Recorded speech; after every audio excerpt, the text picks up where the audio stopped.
Els partits entre Escó i Terrassa són sinònim d'igualtat. Fins ara tots havien acabat en empat i avui no ha estat diferent. Els del Vallès han tingut la primera ocasió per marcar, però mica en mica els esconencs han arribat sobre la porteria d'Ortega.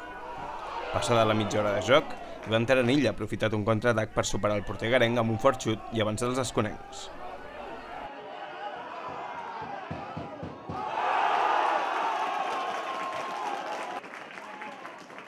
L'alegria local, però, ha durat ben poc, ja que 3 minuts més tard, el migcampista Víctor Merchan ha fet l'empat pels visitants amb un xut llunyà.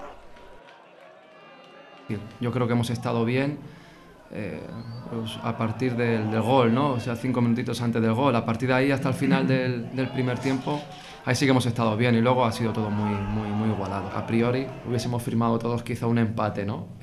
Como se ha dado un partido, pienso que ha sido lo más justo y bueno, hacerlo bueno, como te he dicho antes, el domingo que viene en casa, hacer bueno este punto.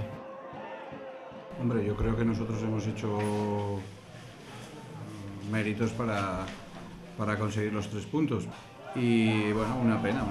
Creo que bueno, con 3 puntos hubiera sido quizás un reflejo mejor.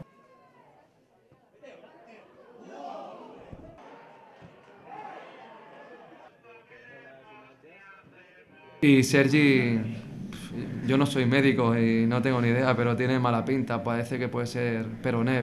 Al final, empat a 1 que fa que l'Escó cedeixi el liderat en favor de la Pobla i que el Terrassa se li allunyi una mica més la promoció, que ara té a 5 punts.